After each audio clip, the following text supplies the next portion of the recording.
Introduction for spirometry test is spirometry test is a fundamental pulmonary function test to assess lung performance by measuring the volume and flow of air during inhalation and exhalation.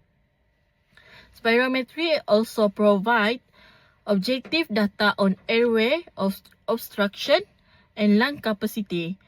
This test is widely utilized in clinical setting due to simplicity, reliability, and ability to detect early change in lung function.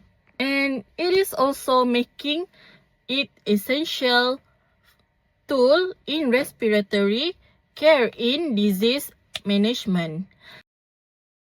So, before we dive into the objective of this spirometry test, we should know who might have this spirometry test. First, people with symptoms. Anyone experience symptoms like shortness of breathing, wheezing, or a persistent cough may advise to have this spirometry to investigate the lung problem.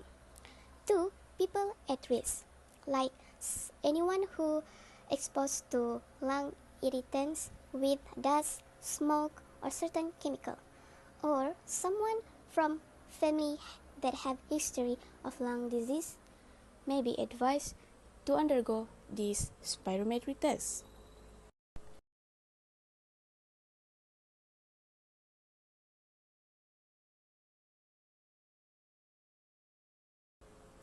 Now I will talk about the objective of spirometry test. There is a three. First objective, of course, spirometry can identify earlier lung issue, even before the severe symptoms occurs, like various diseases like we know, such as asthma, COPD, and cystic fibrosis.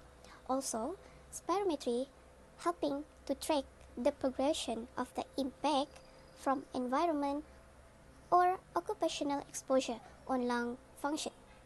Second objective is spirometry help in pre and post-operative assessment, can use to evaluate lung function before surgery and monitoring recovery afterward. For the last objective is spirometry test help to evaluate treatment efficacy by helping determine if the medication or other therapy are improving lung function. So next is the method for this. The first one is participant. A few individuals were selected to perform the spirometry test. And also for the preparation, participants were told not to eat a heavy meal or smoke 2 hours before the test.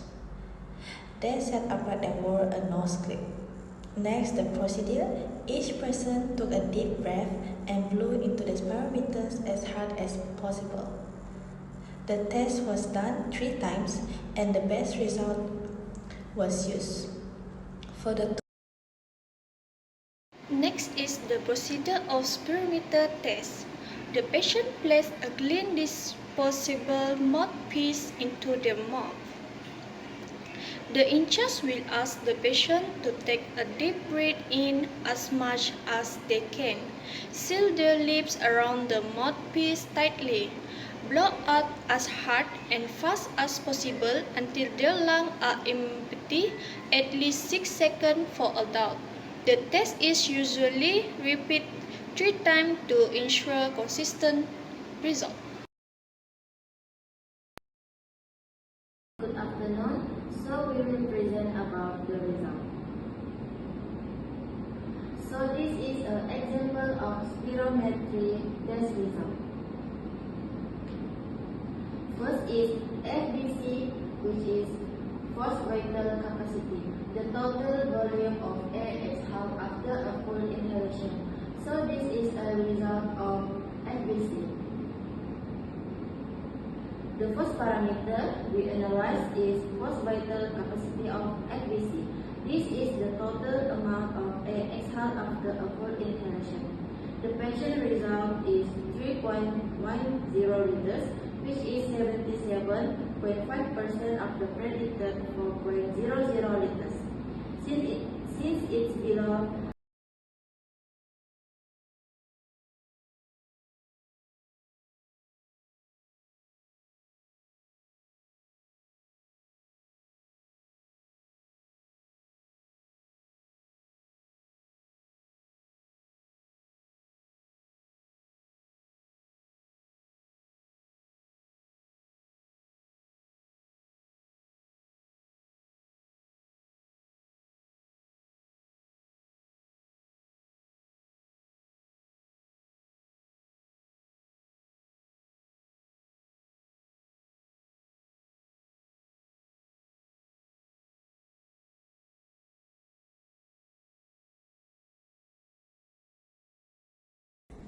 Next, we go to the discussion.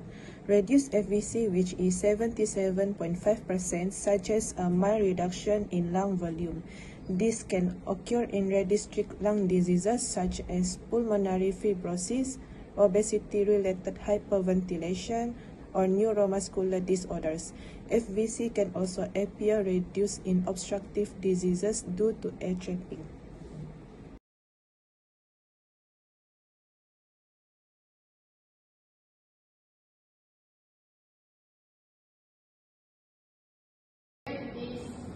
Measure the maximum speed of airflow during exhalation. So this is the result for PEF. So PEF is basically peak expiratory flow, which measures the maximum speed of airflow. The patient scored 5.0 liters per second.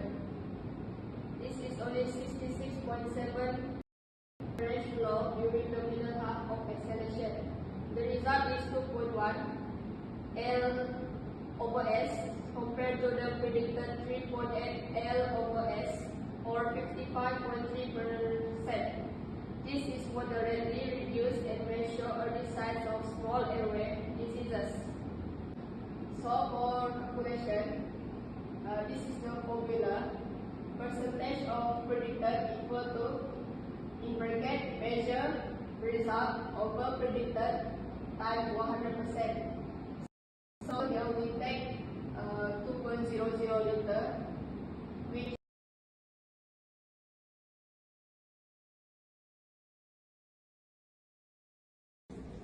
Next, we go to the FV1 or FVC ratio of 64.5% is below the lower limit of normal, which is typically more than 70%, which is consistent with an obstructive ventilatory pattern. This ratio reflects the amount of air expelled in the first second relative to the total air exhaled and is reduced when airway narrowing or obstruction delays airflow as seen in asthma or chronic obstructive pulmonary diseases, COPD.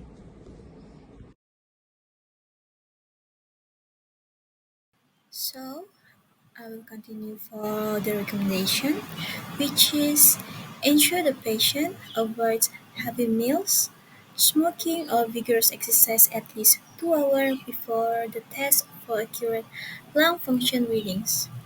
And always use a clean, disposable mouthpiece and calibrate the device regularly to prevent contamination and maintain accuracy. Observe the patient for any dizziness or shortness of breath after the test, especially in individuals with respiratory issue.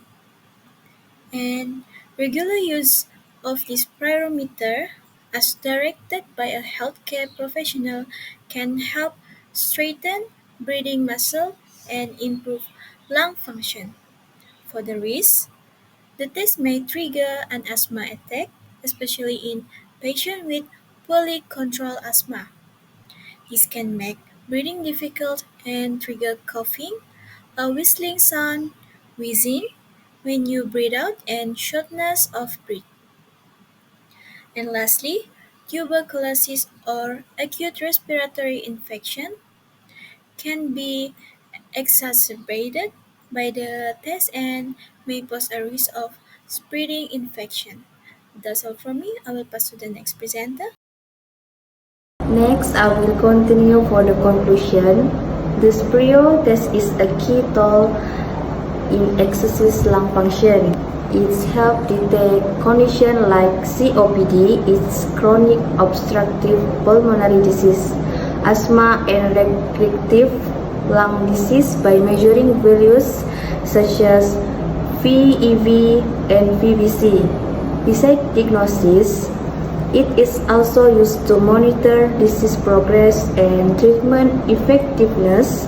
Overall, it plays an important role in managing and preventing respiratory problems. So this is reference our groups.